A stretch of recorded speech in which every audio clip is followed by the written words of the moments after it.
sudut lantai pertama, pengunjung akan menemukan sebuah tangga menurun yang merupakan pintu menuju ruang penjara bawah tanah.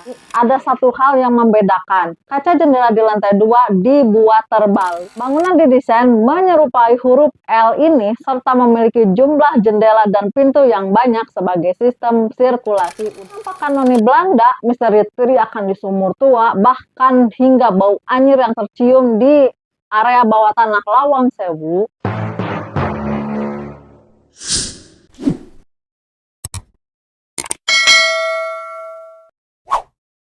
Assalamualaikum warahmatullahi wabarakatuh. Hai, kembali lagi bersama aku Fitria. Terima kasih ya kalian sudah klik video ini dan aku akan terus menceritakan cerita menarik versi aku.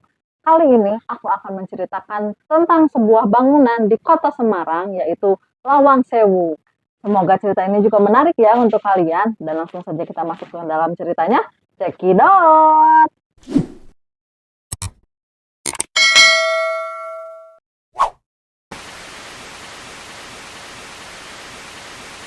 Lawang Sewu yang bermakna Pintu Seribu adalah nama lain dari kantor pusat NIS. NIS merupakan perusahaan kereta api swasta pada masa Hindia Belanda yang pertama kali membangun jalur kereta api di Indonesia. Saat itu, NIS membangun jalan kereta yang menghubungkan Semarang dengan Forstenlanden, yaitu Surakarta dan Yogyakarta, dengan jalur pertamanya Semarang Tanggung di tahun 1867.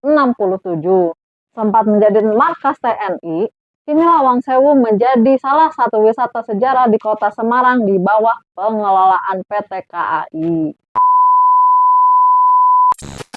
Memasuki lantai pertama, pengunjung akan menjumpai beberapa ruangan yang berisi dokumentasi sejarah panjang perkeretaapian Indonesia. Sementara di ruang lain, terdapat dokumentasi mengenai sejarah gedung yang menyimpan begitu banyak jejak rekam pembangunan kantor NIS tersebut. Begitu tiba di lorong Lawang Sewu, pengunjung seperti dibawa ke dalam ruang penuh pintu. Setiap ruangan sengaja dibuat memiliki pintu yang sejajar dan berfungsi sebagai akses penghubung dari satu ruangan ke ruangan lainnya. Di sudut lantai pertama, pengunjung akan menemukan sebuah tangga menurun yang merupakan pintu menuju ruang penjara bawah tanah. Satu bilik penjara hanya berukuran 2 x 2 meter yang harus muat 6 orang. Yang harusnya 1 orang menjadi 6 orang gitu. Yang 2 x 2 meter ya sempit lah ya. Kayak kotak kuburan 1 x 2 kali ya. Ini 2 x 2-nya harus masuk 6 narapidana. Selain berfungsi sebagai penjara, uap dari ruang bawah tanah tersebut juga berguna untuk pendingin ruang di atasnya. Jadi ruang penjara bawah tanahnya tuh nggak jalan gini, ada airnya biar jadi ada uap dingin ke atas. Sementara di lantai 2, pengunjung akan menemukan ruangan yang tidak jauh berbeda dengan lantai sebelumnya. Tapi ada satu hal yang membedakan. Kaca jendela di lantai 2 dibuat terbalik. Usut punya usut, ternyata kaca jendela sengaja dibuat terbalik karena untuk menghindari air hujan biar nggak masuk ke dalam ruangan. Jadi dibuat terbalik kayak gitu. Jadi nggak dari bawah dibukanya tapi dari atas. Di lantai 2 juga ada aula besar yang dahulunya digunakan sebagai tempat perayaan atau pesta. Ada satu ruangan yang khusus buat perayaan atau pesta. Di salah satu sudut lantai ini pun masih terpasang wastafel asli yang sudah ada saat pertama gedung ini dibangun. Jadi ada salah satu wastafel yang benar-benar asli dari dulu sampai sekarang ada. Dari pertama gedung ini dibangun sampai sekarang masih tetap di situ. Ada satu hal yang cukup menarik perhatian bila kalian mengunjungi Lawang Sewu pada malam hari. Anda akan melihat sekawanan kelelawar yang berterbangan dan hinggap di atap gedung yang penuh misteri ini. Bangunan yang dirancang oleh Profesor Jacob F. Kleinhammer dan B.J. Undag atau apalah itu, nanti aku tulis di bawah ya biar lebih jelas, takutnya salah penyebutan. Arsitek dari Amsterdam dengan ciri dominan berupa elemen lengkung dan sederhana. Bangunan didesain menyerupai huruf L ini serta memiliki jumlah jendela dan pintu yang banyak sebagai sistem sirkulasi udara. Karena jumlah pintunya yang banyak, jadi menyebabkan bangunan ini disebut dengan Lawang Sewu oleh orang-orang yang di sekitaran sana di Semarang. Jadi pintu seribu gitu maksudnya gitu, karena terlalu banyak pintu jadi disebutnya Lawang Sewu. Selain desain bangunannya unik, Lawang Sewu memiliki ornamen kaca pabrikan Johannes Laurens Schouten, atau ya aku tulis lagi di bawah ya. Kaca patri tersebut bercerita tentang kemakmuran dan keindahan Jawa, kekuasaan Belanda atas Semarang dan Batavia, kota maritim, serta kejayaan kereta api. Ragam hias lainnya pada Lawang Sewu antara lain ornamen tembikar pada bidang lengkung di atas balkon, kubah kecil di puncak menara air yang dilapisi tembaga, dan puncak menara dengan hiasan perunggu. Saat ini, Gedung Lawang Sewu dimanfaatkan sebagai museum yang menyajikan beragam koleksi dari masa ke masa perkereta-apian Indonesia. Koleksi yang dipamerkan antara lain koleksi Alkmaar, mesin Edmondson, mesin hitung, mesin tik, replika lokomotif uap, surat berharga, dan lain-lainnya.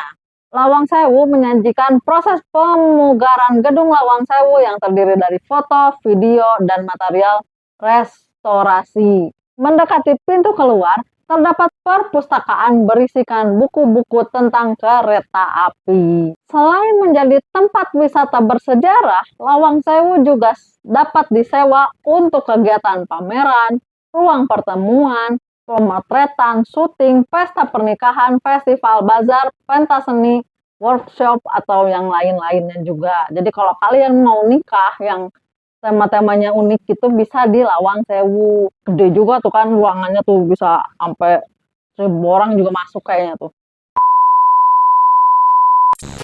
Lawang Sewu diketahui sebagai salah satu bangunan angker peninggalan Belanda yang berlokasi di Semarang, Kota Jawa Tengah.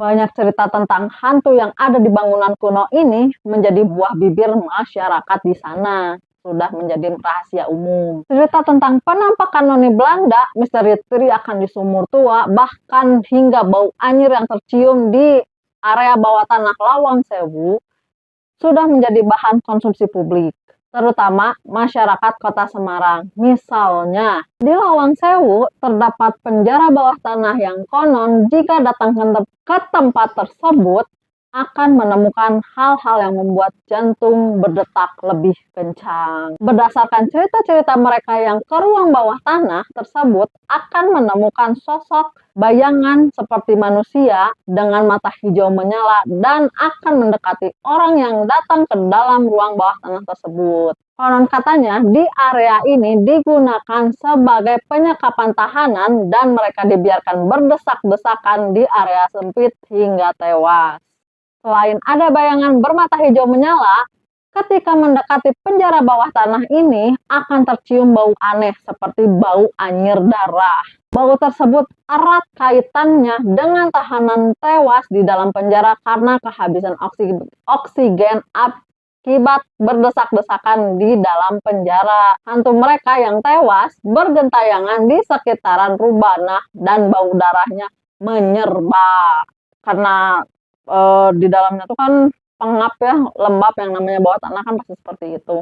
Apalagi dipenuhi oleh tahanan-tahanan yang disiksa hingga mereka kehabisan oksigen karena berdesak-desakan dan mereka semua mati di dalam sana. Selain itu, terdapat kisah seram dari penjara jongkok yang juga tidak kalah menyeramkan dari penjara lainnya di Lawang Sewu. Para tahanan tersebut dipaksa masuk dengan posisi jongkok dan berdesakan lalu direndam oleh air hingga penuh dan semua tahanan mati mengenaskan di dalam kotak tersebut. Arwah para tahanan yang tidak tenang diyakini menghantui isi penjara dan akan mengerasuki pengunjung yang datang dan pikirannya kosong. Makanya kalian kalau datang ke Lawang Sewu jangan pernah mengosongkan pikiran kalian. Jadi ya bawa happy aja lah gitu. Banyak kesaksian dari beberapa orang yang melintas area ini memiliki pengalaman melihat penampakan hantu sosok hitam besar menyerupai genderuwo. Selain itu, ada juga di bagian sudut-sudut langit ruangan utama terdapat pocong yang berwajah rusak. Pocong tersebut sering menunjukkan kepada para pengunjung yang sengaja berniat ingin uji nyali dan mengganggu mereka. Sosok pocong itu berkeliaran di pojok-pojok ruangan. Saat masuk ruangan di Lawang Sewu akan merasa diikuti oleh seseorang yang mengikuti dari belakang. Tapi ketika kalian melihat ke belakang, sosok itu tidak ada. Lalu sering terdengar derap langkah kaki sangat jelas terdengar dari telinga dari arah belakang. Konon katanya, suara tanpa penampakan itu yang terus mengikuti itu merupakan hantu para tahanan yang masih suka mengganggu pengunjung Lawang Sewu. Selain itu, kisah horor yang terkenal lainnya berupa perempuan cantik berambut panjang dengan baju khas Belanda didominasi warna putih. Perempuan ini sering menunjukkan rupanya di mana saja dan sering mengganggu pengunjung dengan tatapan mengerikan yang bisa membuat orang merinding. Mungkin segitu cerita dari aku tentang Lawang Sewu, dari sejarah hingga kisah horor yang aku bagikan. Aku Fitria pamit undur diri and see you in the next video. Assalamualaikum warahmatullahi wabarakatuh. Bye-bye.